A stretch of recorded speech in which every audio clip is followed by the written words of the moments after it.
Welcome into the DNVR Broncos Podcast. I'm Henry Chisholm. That's Todd Davis. Yeah. We actually, we don't have a presenting sponsor for this. I got nervous yesterday because I got to this point and was like, am I supposed to say presented by somebody? Uh-huh. Yeah, we don't have one. No, this is just us, baby. Exactly. You know? So if anybody out there wants to be the presenting sponsor of this podcast, just call in, let us know, and we can name this podcast after you. I have no idea what that costs, but... Yeah, well, yeah. I mean, there's definitely money involved. I'm not sure what it costs, but I bet you can find a way to get the deal done. Let's see. So this morning, George Paton, Sean Payton, they were talking out in India. What's so funny over there? I did. I literally said, "Yeah." Hey. I don't know, man. Zach has Yeah, no. Zach just has. Zach just says something crazy off the top. Zach will just be like, Indianapolis, like, what do you know? I don't even know what he does. And then he'll just do something like that, and then you like look over and you're shocked, and you're just like, yeah, Indianapolis, I guess. And then he kind of goes, I don't know. I guess I don't have something like that. We'll be we rocking. Go ahead. Yeah, I know. We're just talking ball. I don't think it's that big of a deal. We will be hearing from Zach here in just a few minutes because, as I was saying before I got interrupted, George Paton and Sean Payton are out in Indianapolis for the Combine, and they spoke this morning. The Broncos didn't actually stream either of the interviews, so I'm not really sure what they said. I've been able to read some tweets from the people who were there, including Zach, and so I'm kind of curious. But before we get Zach on in a few minutes, Todd, what do you want to hear from Sean and George today? Well, first of all, them not streaming it means it's pretty secretive. You know what I'm saying? Maybe there's some information they don't want everybody to know. Would love to hear about, what they're going to do with Russell Wilson. Don't know if that's going to happen. Yeah. Would love to hear if they have identified any good potential quarterbacks if they're moving on from Russell Wilson. And then would also love to hear about, kind of the free agents that we have on the team with the new salary cap numbers. Yeah. Does that mean that we're going to push hard for anybody? If there's anybody we really love to stay around? Maybe that's too much insight to ask Exactly. for, but that's what I would love to hear. Yeah, I would have loved to hear, we're just done with Russ. Either that or, we're bringing Russ back. Yep. One or the other would be nice. Because, honestly, there isn't all that much else I need to hear. It does feel like we kind of know everything there is. I mean, you could ask them about the salary cap, but I'm sure they'd say, it's nice. We got another $13 million, so get to spend that. But there isn't too much that I feel like is going to be very revolutionary in all of this. The Russ news is probably going to be the most revolutionary. Mm-hmm. That's pretty much what everyone wants to hear. And it just feels like it's been so long. We have to have an idea or a plan at some point. They keep saying in a few weeks and a few weeks and a few weeks. I think by now you should know whether the numbers work for you or they don't, because you kind of have figured out from his side he's not negotiating. So do the numbers work and you're keeping him, or that you're okay to move on and then you're going to figure it out? You should know that by now, because Combine draft is not too far away now. You need to know what you're going to do in this draft. And I think the first thing you have to do is know what you're going to do with Russell Wilson, to know how you're going to pursue this draft. Yeah, and I heard a little jingle back there, which I think means that Zach is ready to join us. Is that right, you hear? Oh, there he is. There's Zach. Let's go, baby. Oh, there's a little lag there. This is fun. I'm ready to join the boys. And, guys, you're absolutely right, Todd. You nailed it on the head. The Broncos have to make their decision on Russell Wilson before they do anything else. But they've made their decision on Russell Wilson. I mean, talking to Sean Payton and George Paton at the Combine today, they made it very clear. They are looking at quarterbacks in this draft, and it really feels like that is going to be the pick with their 12th pick in the first round, is going to be a quarterback. And finding out which one it's going to be is the decision, because this decision on Russell Wilson has been made. They're just going through the steps of meeting with ownership next Tuesday and Wednesday to kind of square it away, finalize that decision. So If for some reason Russell Wilson's back, to me, that would mean because ownership said that they are not going to allow that. And I don't think that's going to be the case. I think they're going to do what Sean Payton wants to do, and that is moving on from Russell Wilson. It just hasn't been formally done, but for all intents and purposes, guys, they will move on from Russ. What did they say that makes you so confident that they're going to draft a quarterback? Well, that's what they're focusing on here. They meet with J.J. McCarthy tonight. Sean Payton was obviously asked a lot of questions about the quarterback position, but I also think Sean knows that in order to fix the quarterback position, you have to make that significant investment in the quarterback position. Going out and getting mid-tier free agents is not the way to do that. Using late-round draft picks, unless you get really lucky, is not the way to do that. He knows that in order to find that, you have to have a big investment in that position. Now, an interesting thing today, George Paton said there's 12 to 15 highly graded players in this draft class. Broncos sit at number 12, so kind of works out perfectly for them. And it also gives you a little indication that if the board falls, if their board lines up with the way the draft board falls, if they trade back, they'll only be able to trade back a couple of spots. They won't be able to go to pick 25 and still get one of those guys unless one of them slips, but they'd be taking a big risk of losing one of their top guys if they move back too far. So by big investment, do you mean like $250,000, $40 million a year type investment, or? Oh, okay, never mind. We'll move on. So just a quick question: is J.J. McCarthy the first quarterback that they're going to meet with? That's a good question. Don't know that. They did not meet with quarterbacks last night. At least Sean didn't. So I do believe that he would probably be one of the first. And obviously there's a lot of connections with the Broncos and J.J. McCarthy. An interesting thing Sean said today, he was asked about prototype quarterbacks and what size. And Sean said prototype in his mind starts around 6'2". But obviously Sean has proven in the past that he doesn't have to have a prototype type of quarterback. He said what he's looking for, seemingly the most important thing he's looking for in a quarterback is processing. And the speed of processing, that's the most important thing before the ball is snapped, while the ball is snapped, after. And that's the number one thing they're looking for. So I think arm strength is not that important to Sean Payton. He said accuracy is a very easy thing to determine because it's just on tape. So leadership and just how you process things are what they're really trying to evaluate here and throughout this draft process. Did I see that he said, yeah, processing is most important, but also you don't really know if a guy can process based on what he did in college? A little bit, yeah. And that's why it's tough. That's one of the toughest things because so many things in college can be catered to a quarterback, and the defenses aren't nearly as complex.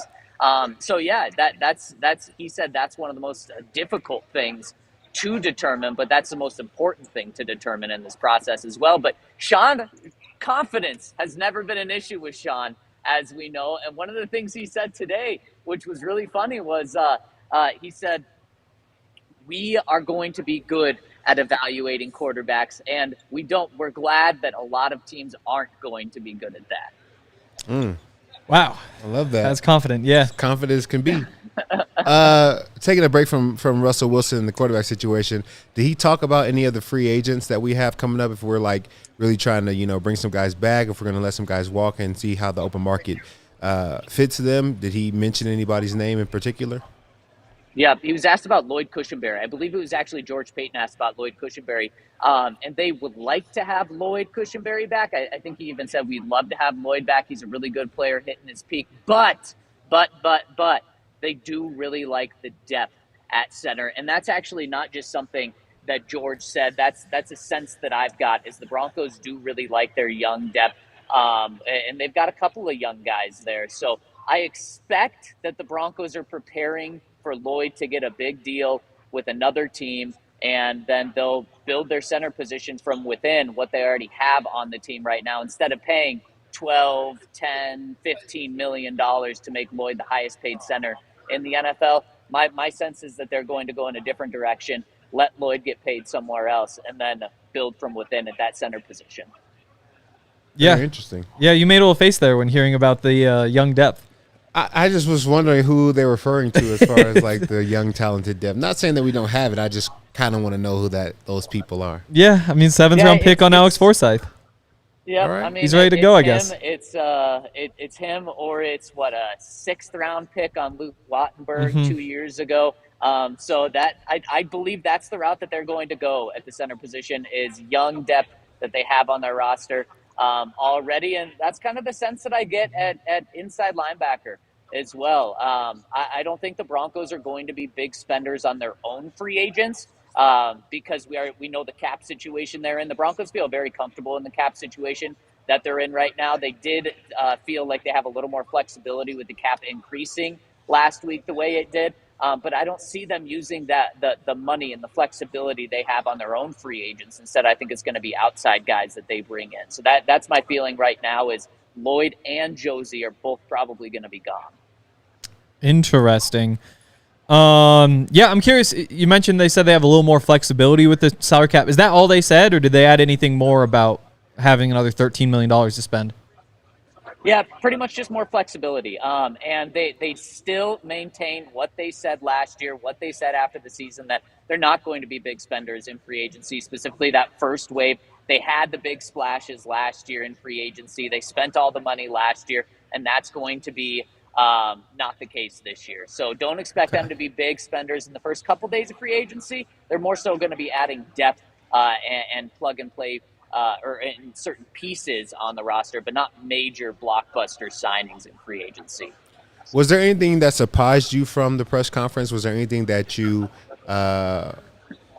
didn't expect to hear that you heard? Was there any like big flashes that surprised you? You know, maybe the tone of the way George and Sean are talking about the quarterback situation. They're talking about it as if they have already made the public decision to move on from Russell Wilson. They say all of the things like, we haven't made the decision yet. That's going to come in the next 2 weeks. We actually have a time frame. That's maybe the biggest news that came out of this, is the time frame for a decision, likely definitely within the next 2 weeks. If not next week, we will know that the Broncos are officially moving on from Russell Wilson. Then the only thing that we'll need to know there after that is if they're taking the cap hit in year one or if they're dividing it over the next 2 years. I really get the sense that they're going to divide it over the next 2 years to just have more flexibility. That was kind of a key word today. And then something George Paton said. He said no team has reached out to him about Russell Wilson. So not that we thought there was going to be a trade market for him, but there's no trade market for Russell Wilson. So it's not a decision of to keep him, to trade him, or to release him. It's a decision of whether to release him or whether to keep him on the team. And like I said, I think everything's pointing to that the Broncos will release Russell Wilson. And just the tone it's wild that he is a guy that is on the roster right now, yet they're so open to talk about what they're looking for in quarterbacks, how they're evaluating quarterbacks. Sean said it's vital that they get the quarterback position fixed. He keeps referring to this meme, and I'm sure he's going to continue to do it until they land their next quarterback. There's a picture out there, and I believe you can find it over at DNVR Sports on Instagram right now. But it's of a guy wearing a jersey, and it has the eight most recent Broncos quarterbacks' names on it, and they're all crossed out. And Sean said, I want to make sure that next name is not crossed out. Well, you can cross Russell Wilson's name out on that one now, because I really think that he's gone. This one's kind of a shot in the dark, but I'm curious. I was really hoping somebody would ask about the Bill Parcells quarterback rules, just because, I mean, we know Sean Payton kind of comes from that tree, and that's been kind of the standard for how quarterbacks are judged coming out into a draft. But so much has changed. Did anybody bring that up? No, not that specifically. But he did talk about that there's a lot of things that maintain the exact same, and there's some changes to the game. He said that one thing that actually hasn't changed is quarterbacks' feet have always been something that is a useful resource. He pointed to Just ask Rex Montana. Ryan. He pointed to John Elway. But he did say, like, that Kansas City play 4th and 1 when the game was on the line in the Super Bowl. You probably don't see that 30 years ago, where Mahomes keeps it and runs with it on a crucial 4th down situation in a game. But pretty much, I mean, the Broncos aren't looking to reinvent the wheel when it comes to the quarterback position. And Sean thinks that he's a really good evaluator. And what's kind of crazy is he's never had to evaluate rookie quarterbacks and rely on a rookie quarterback. He drafted one when he was with the Saints, and that was Garrett Grayson. And that obviously didn't work out, but it was also a mid-round draft pick. Did they talk about moving up for a quarterback, or was it just we're probably gonna, make that move at 12? Yeah, so George actually said it's pretty much impossible to move all the way up to number 1. And then when pressed about moving into the top 3 picks, he said, yeah, that would take a lot. You have to absolutely love a guy in order for that to happen. I know George doesn't want to give up all that draft capital in order to move from 12 to 1. But I could see a small jump happening from, like, let's say 12 to 8, 12 to 7, 12 to 9. And I think that's eventually, if I had to make my guess now, that's what happens is the Broncos trade a future second or a second and a third to move up a couple of spots to get J.J. McCarthy if he's still on the board, or one of those guys. I think they'll make a slight move up to get one of those guys, because the vibe today is, one, Russell Wilson's gone, and then the Broncos will use their first-round pick on a quarterback. Yeah, there was a shady little report that came out this morning about how the Broncos could move up that we might get into later. But I think this is my last one.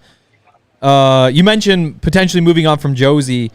It looked like there was some sort of update on Drew Sanders as well?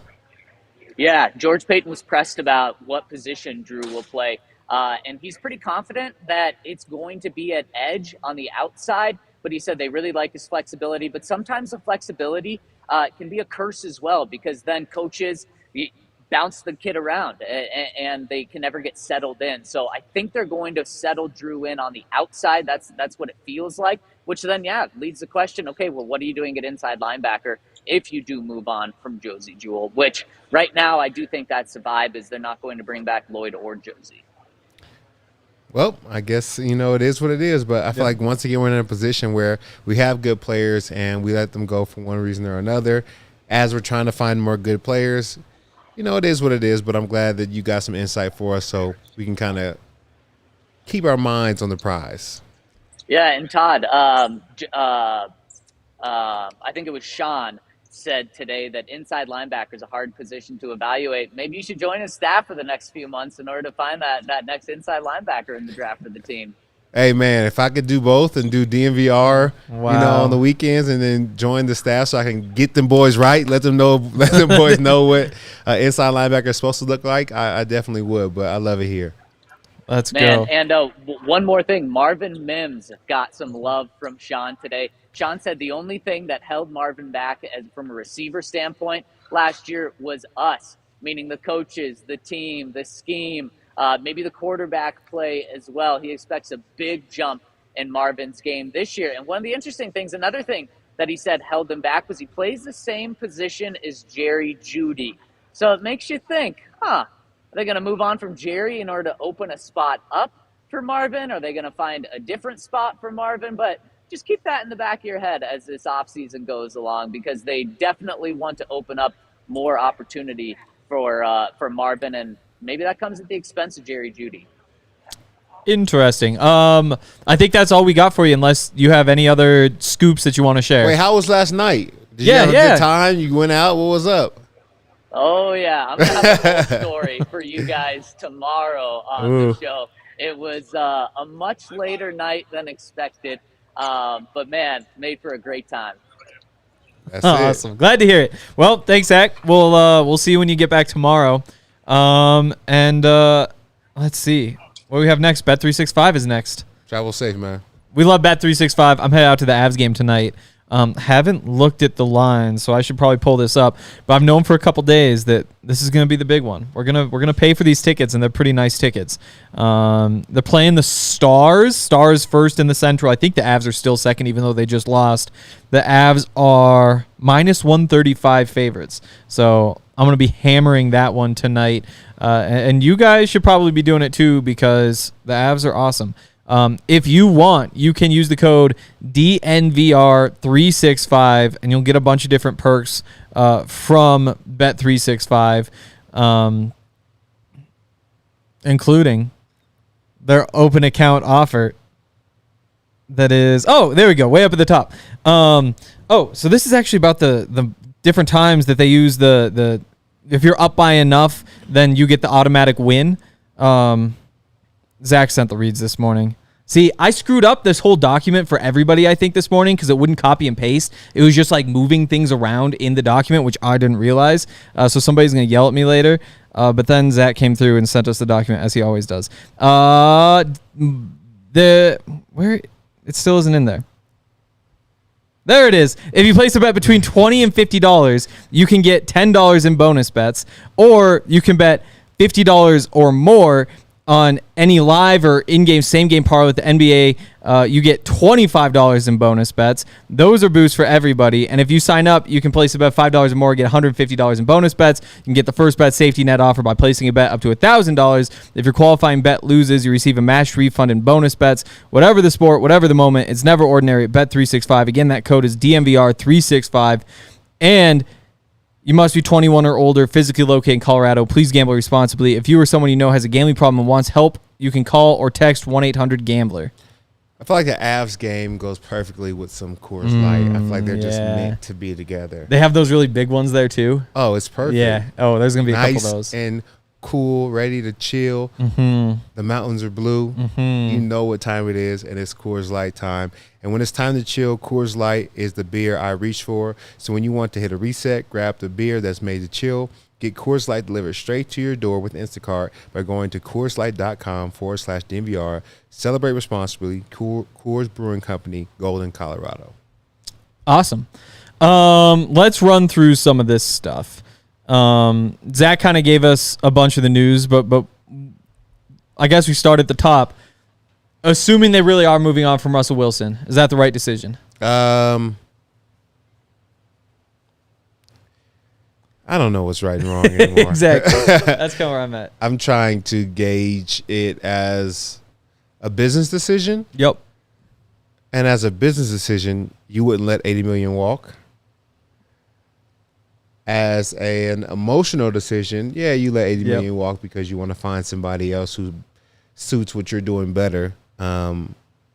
So I guess if we're going to be emotional, then yes, it's the best decision for the team. But I do think it hinders us in our ability to really get better and win now. You know, I think we can build something because we will have a cheaper guy on the roster for multiple seasons that can grow as a player in the league with no rush to win. I guess they're going to force him to win, but really if he doesn't starting out, I don't think anybody's going to hold that against him. I hope not.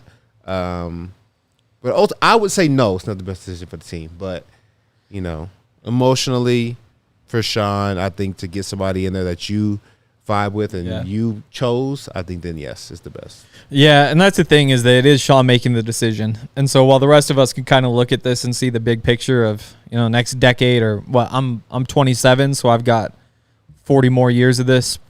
Feeling pretty confident about it, hopefully 50, 60. Yeah, I would think definitely more than 40 I mean, like, you shoot for more, but I mean, you should definitely expect more.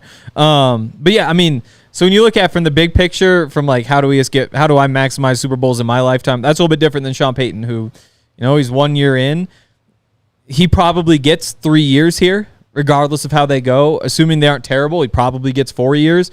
You know, he's Sean Payton, not Nathaniel Hackett, so you get a little bit more time guaranteed, but still 3-4 years, that isn't a lot of time. And with Russell Wilson, if you bring him back 1 more year, you're probably bringing him back 2 more years because flash forward, they keep him this year, we skip a year in advance. The question isn't, should we get rid of Russell Wilson to save money? It's, we get him for free for 1 more year. We're paying him either way. You're probably keeping him for 1 more year.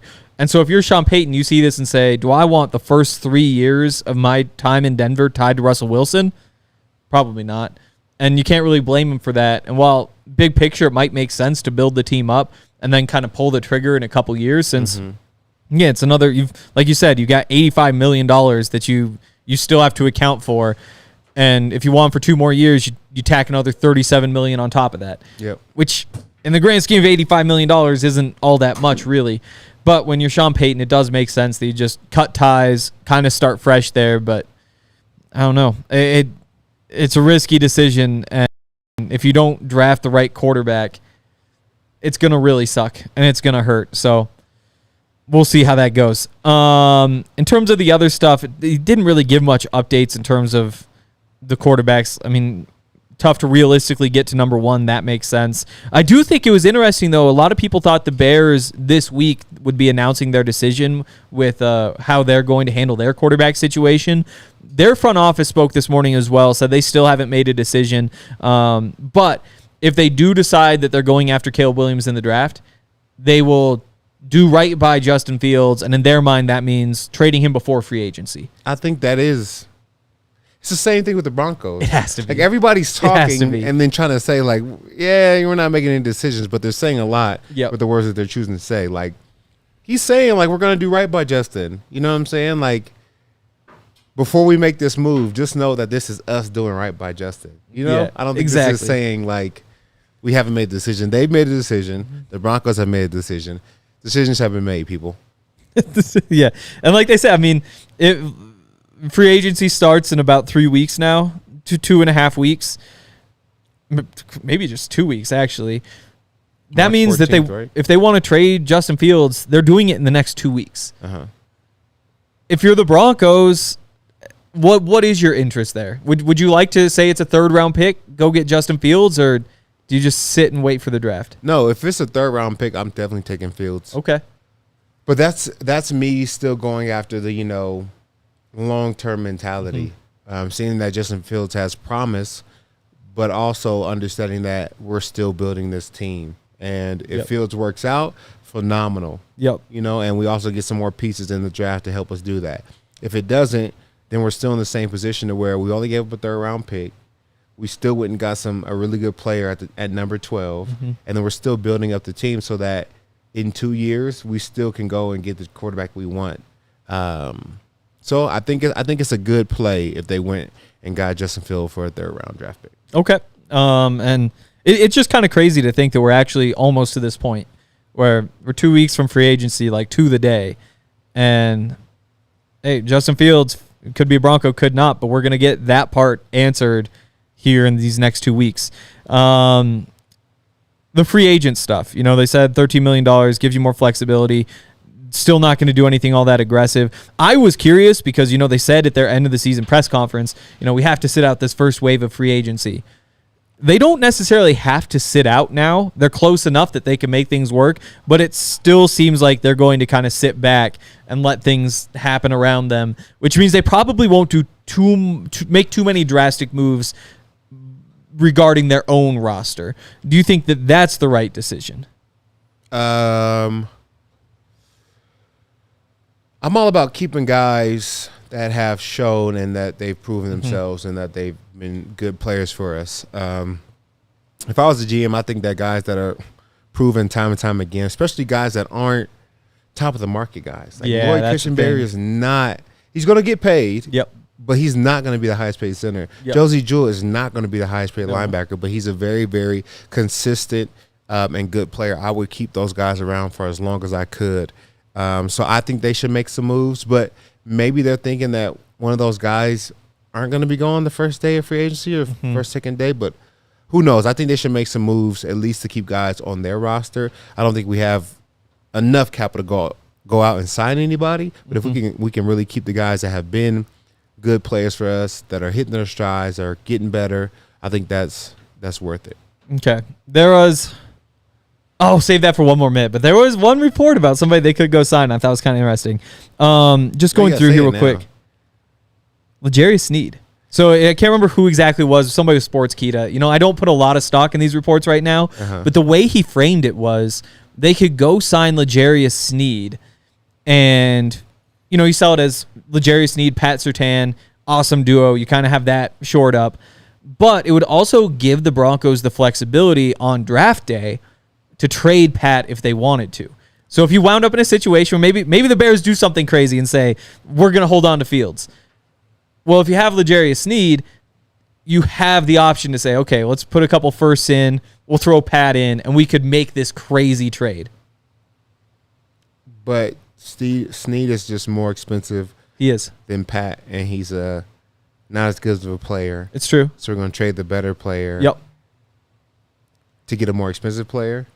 And then also no, I wouldn't do it. I thought it was interesting just to see because, Pat Surtain is the Broncos' best trade chip. For sure. Like, if you want to make a deal and that is the best thing you can offer is Pat Surtain. But if you were to trade Pat Surtain right now, you don't have anything there. But saying that, yes, it is true. But it also is like saying that Nikola Jokic is the best trade It's true. for the Nuggets. That is true. But if you trade him, the whole ship is going downhill. true. There's no reason to keep this thing afloat. Like, we're sinking, Yep. and then we're trying to rebuild for sure. Yep. The difference, though, is that the Nuggets are in a place where, we'll just keep being these Nuggets. We're happy with it. Broncos don't want to be these same Broncos that they are. I feel you, but I just don't see trading either one of those players would be detrimental to the organization's success. Yep. And I think especially if they're doing it to trade for Drake Maye, which we're going to get to in a second.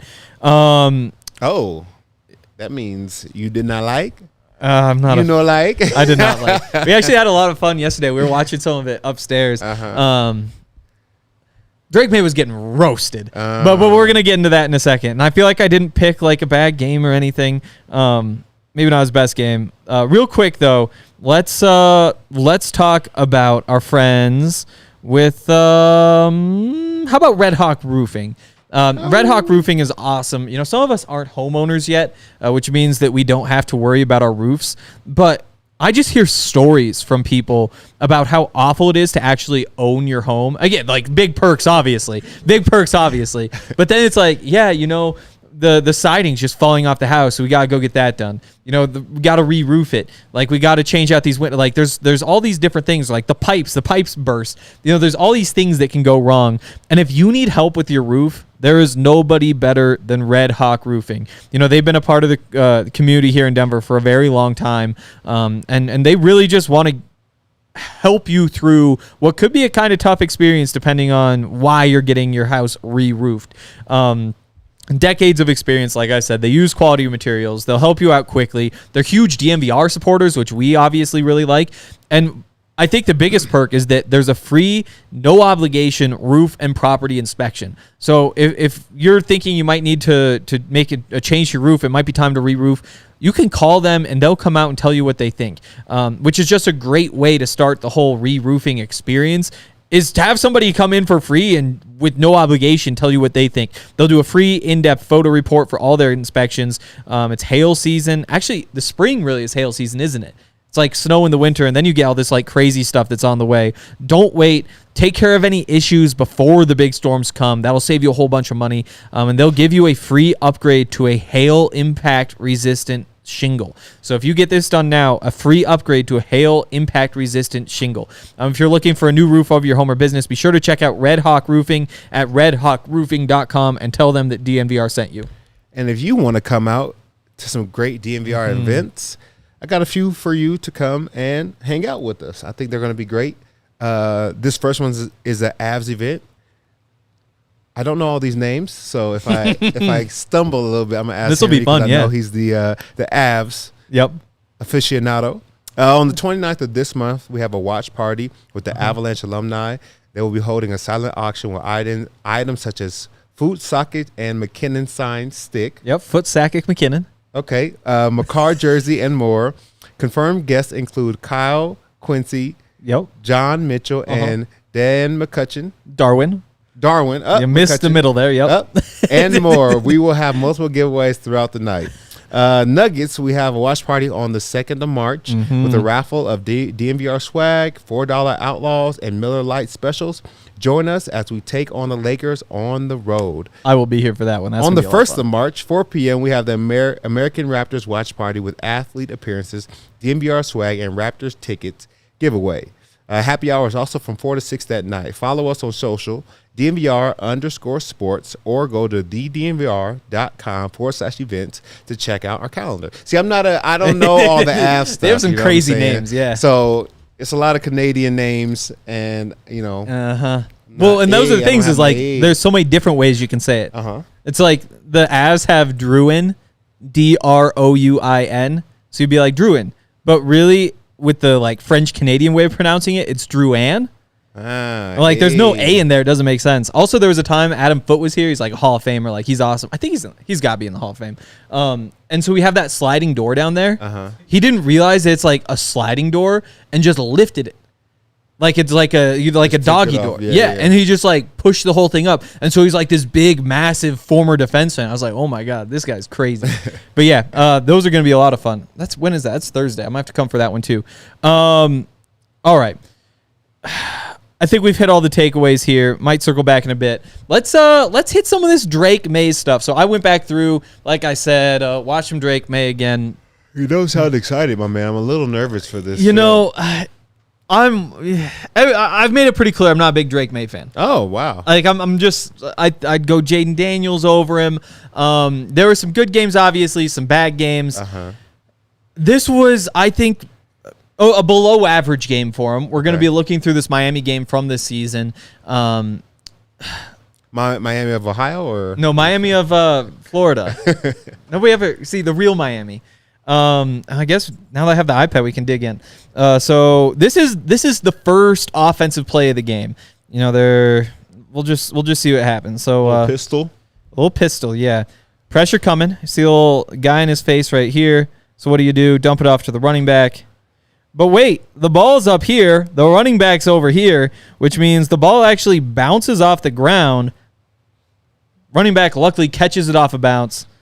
Officials blow it dead. They say it was a forward pass. I'm not so sure in looking at this myself. So right off the bat, you've got just like this backwards throw to a running back with pressure in your face. Again, like tough throw. Sail it, though. That immediately could have just been like a fumble right there. And there's those sorts of things that this is going to be kind of a theme. I think my biggest concern with Drake Maye just doesn't have like that dog in him. It's a phrase you got. It just seems like there are guys who are ballers who just things like go well for him, makes all the plays. And there's guys who like things just don't work out the way that I feel like they should for him. We're jumping ahead here. Second play. I promise I'm not just going to be mean to Drake Maye. This is kind of a tough start. Little hitch. You got off coverage up here. A lot of space right there. Just throw the curl to this guy right up here. Bang! Throws it too low. It's incomplete. Just a waste. And this is something that happens a lot. A lot of these balls are too low, especially on this throw. Actually, the exact same thing happens later in the game. We're jumping ahead here. Exact same play. You get the off coverage up at the top. Oh, again, just miss, incomplete on these short throws. And you think, this is supposed to be the easy part. Why is this not working out? Third play of the game here, 3rd and 10. Well, let's take a step forward here. Got a little crease. Drake steps up. 3rd and 10. Got to get to the sticks. You got this one-on-one right here. Makes the juke. Runs right by him. First down with the slide. He is a good athlete. Like it's a nice play there. I actually found another play later on in this game because while he can make plays with his legs, it's tough to show speed when we're only allowed to use screenshots instead of videos. So here's an example that I think shows you about what his speed is. So you get the snap, drops back, and he actually rolls out of this pocket this way. Boom. So now you can see it's kind of this one-on-one with this linebacker over here. He's going to run to the edge. He's going to run to the edge. He's able to get like not quite get a step. He has a little bit of ground, tries the stiff arm, and gets tackled. So, like, good athlete, but he's not, a Josh Allen, for example, finds a way to get in the end zone there, where outruns him, the stiff arm works, can run him over, whatever it may be. Jumping back now, this is back to this first drive, 3rd and 3 here. Just a couple plays after that last one we looked at. Man in his face, and this is another theme here, is that a lot of things, the team around him is not good. The receivers struggle to get open. The offensive line is just terrible. Not only can they not block guys, like they just don't know what's coming. Drake Maye, you have to give him credit because of all, except for maybe Caleb Williams, of all these quarterbacks in the draft class, he is the offense, I think, more than any of the others. He anything that North Carolina gets done, it's because of Drake Maye. And so it puts him in a tough spot. But see, now these two guys wrapped around him, he's got, again, both around his waist, and he's still going to try to throw this ball. Oh, this guy right here tips the ball right there. And if he hadn't tipped it, this guy right here would have actually been able to pick it off. Again, just makes you wonder. See, here he's upset because he didn't catch that because the guy tipped it. It's one of those plays that you just don't want your quarterback to make. Like, you're on your way to the ground, there's two guys wrapped around you, you just throw that ball up, think you can get it over those guys. You can't. Of course you can't, because that's an impossible play. Why does he try it? Well, let's jump back to the Miami game the previous season. Here we are, similar play. This guy's going to beat his man around the edge right there. Here's the throwing motion. Somehow, like, 1 foot pointing this way, one that way. His hips are, like, turned this way. He's going to throw this ball, like, twisting all the way back. on his way to the ground. What happens? Oh, drops it between two defenders right to his man for a first down. And he makes guys miss, winds up going to the end zone.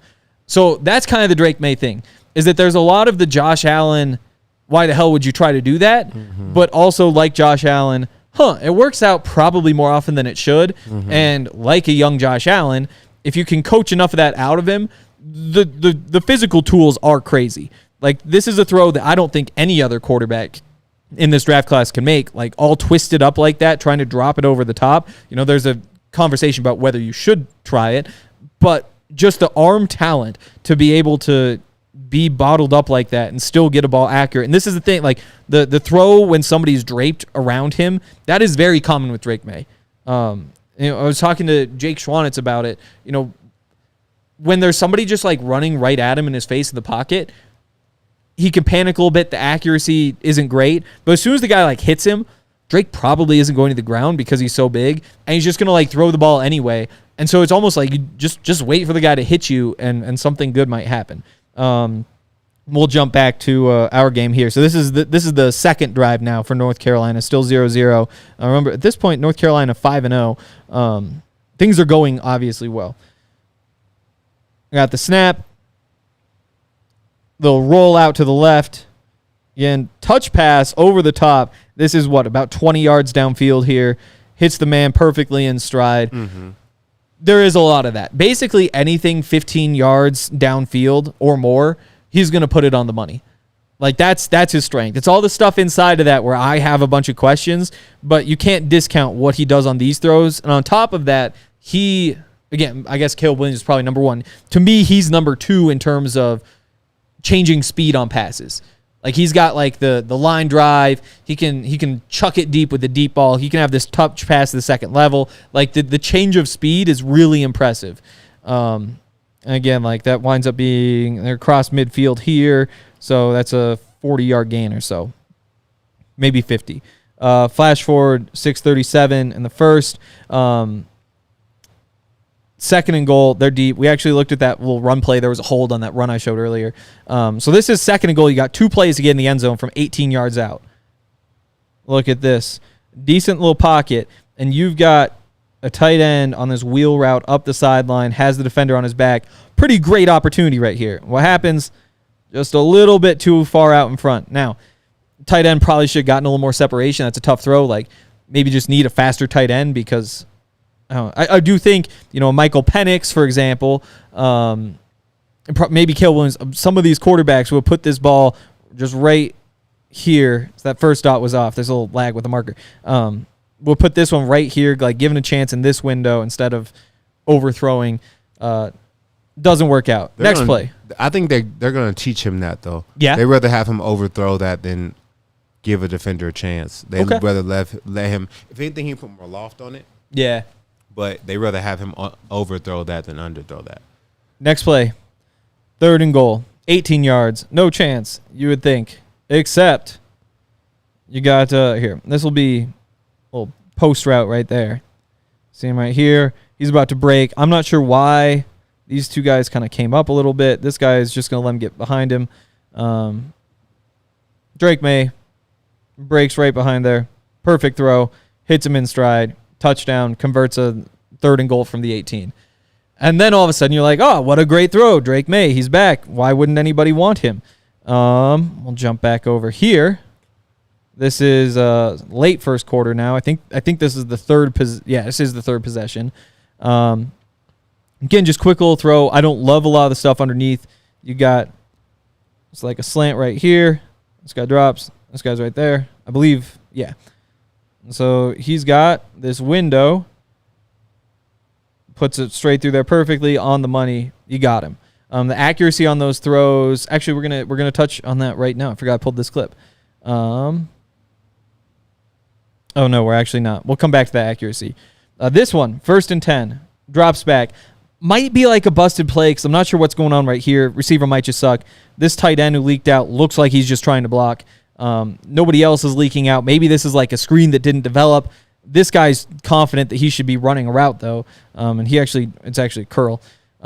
Drake, though, decides he's going to step up in this pocket and run, which doesn't make much sense because you got these two linebackers right here. So what happens? He slides, and it's for no gain. Meanwhile, he had started from this pocket, which pretty clean pocket, something that you would love to work out of. He just kind of panics and bolts up the middle. Again, a lot of pressure, a lot of blitzes. Offensive line has not had his back all day, so understandable maybe to have a quick trigger when you're trying to scramble here, but not the right decision. Here we go. Here's where the accuracy, again, the short stuff, the accuracy just comes and goes a little bit too much. This guy's just going to little slant there or something. Here he comes right through the middle, delivers the ball. It's behind him. You can barely see him, but there's actually a defender right here behind him. That's the defender's arm. Because the throw's behind, defender has the angle to break it up. If the ball's like up here, for example, that's just an easy completion. Similar play, similar route. I think you've actually got two slants on this one. I talked about this type of play with Caleb Williams on the last one. A lot of guys up front. Who's coming? Who's going? Tough to decipher. Well, what happens is this is a man coverage, except you're going to have one guy drop from the middle. So you got these two slants, so you can pick either one of them. Probably want this outside slant because you've got a linebacker dropping in the middle. So what happens, again, kind of forced to throw it behind a little bit because this guy drops out. He's in the passing lane.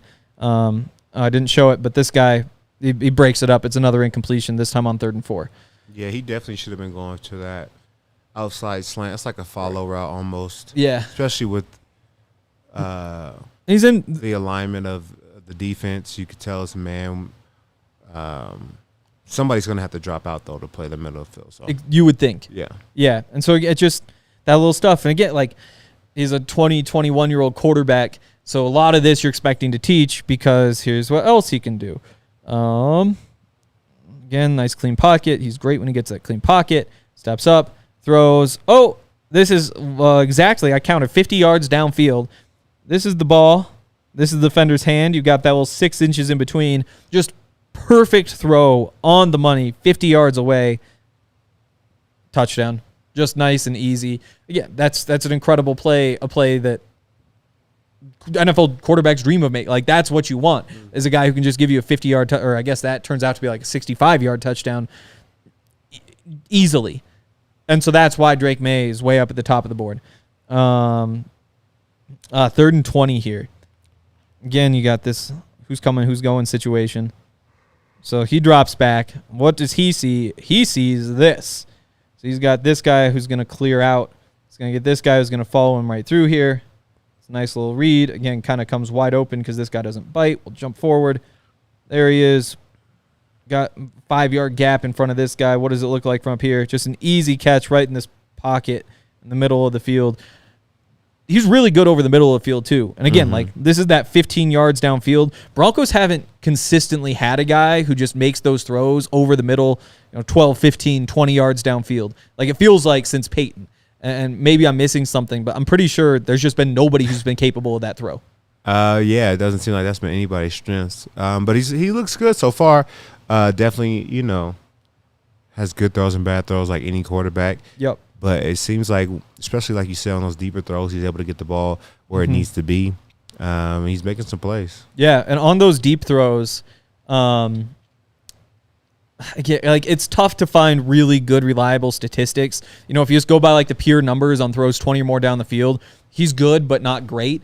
That also factors in what your receivers are doing, and the receivers were not doing a whole lot.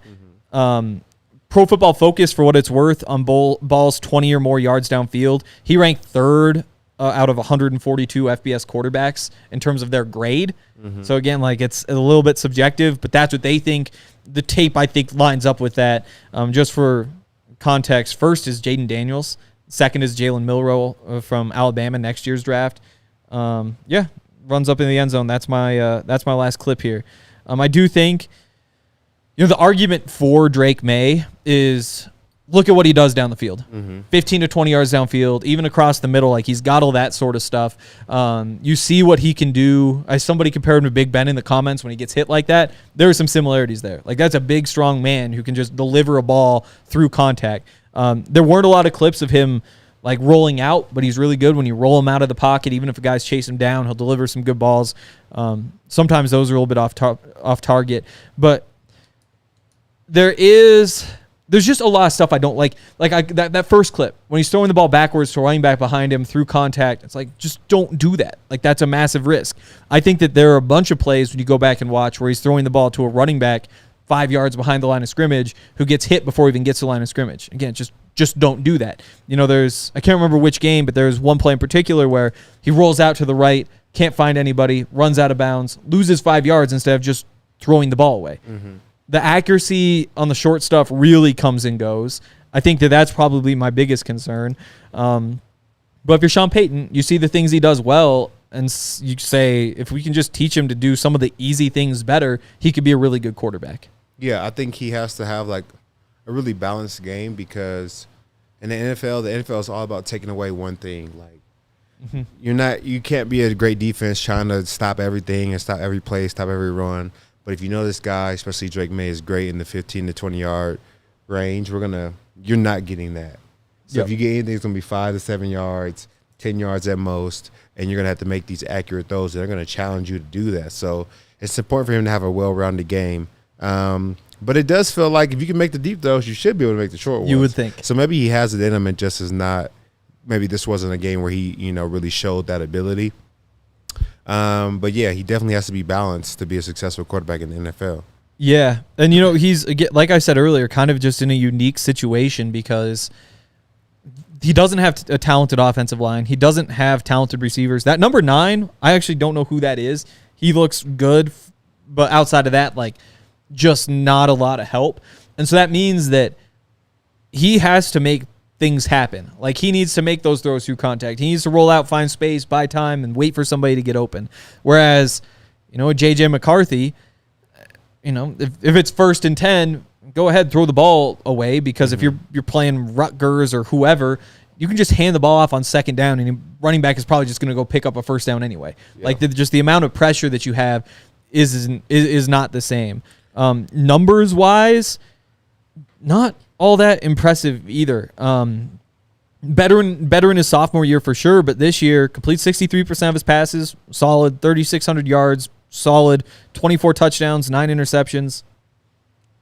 I mean, we're talking about, Jaden Daniels, for example, who should be number 2, who should be number 3. Jaden Daniels completes 72% of his passes, not 63. Throws for 3,800 yards, not 3,600. Throws 40 touchdowns, not 24 touchdowns. Throws 4 interceptions, not nice. And so Jaden Daniels, much more experienced, has had a lot more time to play. He should be the better quarterback, and he is the better quarterback.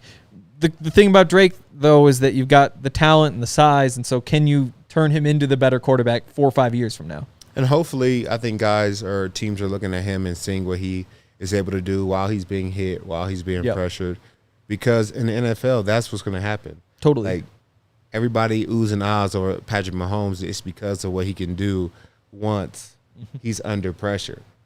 He makes good throws when the pocket is clean, but it's his ability to stay in the pocket, take a hit, move, avoid players, still find the guy downfield that really changes the momentum of a game. Yep. So if Drake Maye can continue to, build on those type of things, that's exactly what he's going to have to do once he gets to the NFL. Totally. I think that's all my thoughts on this. And so what's the odds of us moving up to get a guy like that? Is it still 3 first rounders that's going to be necessary to get? I would guess it's 3 first for Drake Maye. I think there's been like the sneaky buzz that Jaden Daniels is actually the 2nd quarterback off the board and not Drake Maye. I think right now it's still like the expectation is that it will be Drake Maye, the 2nd pick. And again, that's the Commanders. I don't think that they're tempted to move off that pick, but the 3rd pick, the Patriots, they might be tempted to trade down because they've got a whole bunch of question marks. They might not like these quarterbacks. Who knows? And so I think that the window opens at the 3rd pick. Again, the cost might be 3 firsts. I think we compared it to the 49ers trade, which was 3 firsts and a 3rd to get from 12 to 3. You'd imagine it's about the same to get from 12 to 3. So if Jaden Daniels goes 2, Patriots are willing to trade out. I mean, that's kind of what you're looking at. It's funny because Drake Maye feels like a Patriots quarterback. He really does. Like he's meant to be. He really does. In a Patriots jersey. Yep. So Yeah, we'll see totally. what happens. Yeah, it'll be interesting. I'm curious. It sounds like the top three, Caleb Williams, Drake Maye, and Jaden Daniels, won't be throwing at the combine. Smart. The other quarterbacks will. And so that's kind of, I mean, from the outside, it's kind of seemed like that's the dividing line. Like there's a top three and then there's the rest. Mm-hmm. You know, they must think the same three because those top three think they have more to lose. The rest of them really think they have more to gain from showing what they can do. So we'll see. Maybe, I mean, it's gonna be fun to watch Penix out there. Yeah, that'd be good to see. Hopefully, he can raise his draft stock because I hate to see the way that it's trending, but it's all good. You know what I'm saying? You can't keep a real one down. Yep. Like it for the Broncos though. Yeah. All right. Do we have any super But they're chats? meeting with JJ Super McCarthy tonight. I mean, exactly. I what think are we doing? they're gonna meet with all of them. Like they're gonna be bringing but in. who do you pick first? You know what I'm saying? It's like The Bachelor. Okay. If you're The Bachelor and you get to go on a date with 3 women, Yep. the first one you pick is going to be your favorite girl, right? Absolutely. But who's the Bachelor? The Broncos the Bachelor, or is Drake Maye the Bachelor saying, I might talk to the Commanders tonight. I might talk to the Bears tonight. No, the Broncos definitely have the rose, and they're just trying to pick who to give it to. I don't know. I think that maybe Caleb Williams, Drake Maye, Jaden Daniels, they might have some other meetings booked for the first night and not be looking at the Broncos. But I guess the Broncos. So for The Bachelor, I think the Broncos are choosing who is there at the ceremony. Drake Maye, Caleb Williams, Okay. Well, and Jaden Daniels are not at the ceremony. They're not even options for the Broncos. Okay. Well, then they are going for the. Even George Paton was saying, like, listen, it would take a lot to move up to get a guy like, you know what I'm saying, move up that high. So I think from the options that are there, which are Penix, Bo Nix, JJ McCarthy, I think that they're making their choice of who they want to give the rose to. I think this might actually be more like Bachelor in Paradise, where you get a whole bunch of men. How is that different? A bunch of men and women. So it's not just one man, a whole bunch of women. It's a bunch of men, a bunch of women. So all the pretty people, you got the Patriots up there, you got the Bears up there. But it doesn't matter. Up there with Jaden. Yeah? No, because it doesn't matter who they like. It's about who the one team the Broncos like. I think the Broncos. So like I know Caleb there's Williams. other people in contention. I think they're getting shut down. Yeah, there's no way they can have Caleb that. Williams is the pretty girl who's off with like the model who's 6'4", jacked. Caleb Williams is the reason why they had to go on The Bachelor. Oh. He's the one that didn't work out. Russell Wilson? I don't know. The metaphors aren't quite working. Do we have super chats here? Cody Chepa sends in $2 to say sponsored by me. No, not for $2, but I like it. It's a nice. I mean, it's just the truth though, right? It's got to be more than that.